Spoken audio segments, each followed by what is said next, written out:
एक normal lung, हमारे lungs right and left होते हैं, जो कि हमारे लंग्स एक होलो कैविटी है।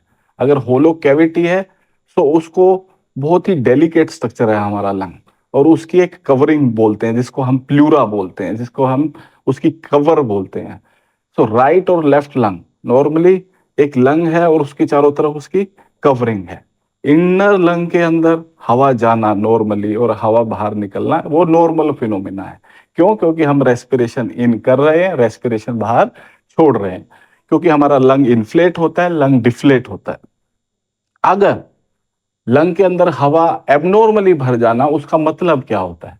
जैसे कि अगर हमारा नॉर्मल लंग के चारों तरफ जो उसकी कवरिंग है, कवरिंग और लंग के बीच में अगर हवा भर जाए तो वो इमरजेंसी बोला जाता है, लंग के अंदर हवा भर जाना।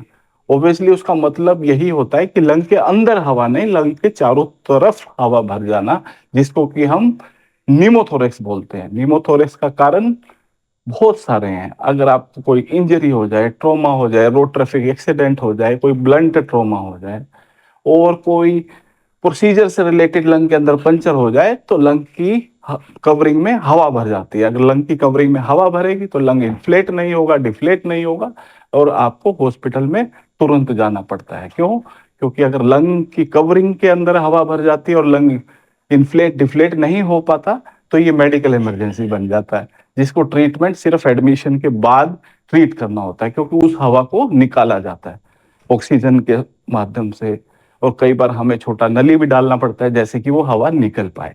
इसलिए बहुत इंपॉर्टेंट है दोस्तों कि लंग में हवा भरना, जब अगर चारों तरफ भरता है दैट इज नोन एज निमोथोरेक्स, और इनर जो लंग के अंदर हवा रहती है वो नॉर्मल होता है, जिससे कि इन्फ्लेशन एंड डिफ्लेशन, जो कि नॉर्मल रेस्पिरेशन कहलाया जाता है।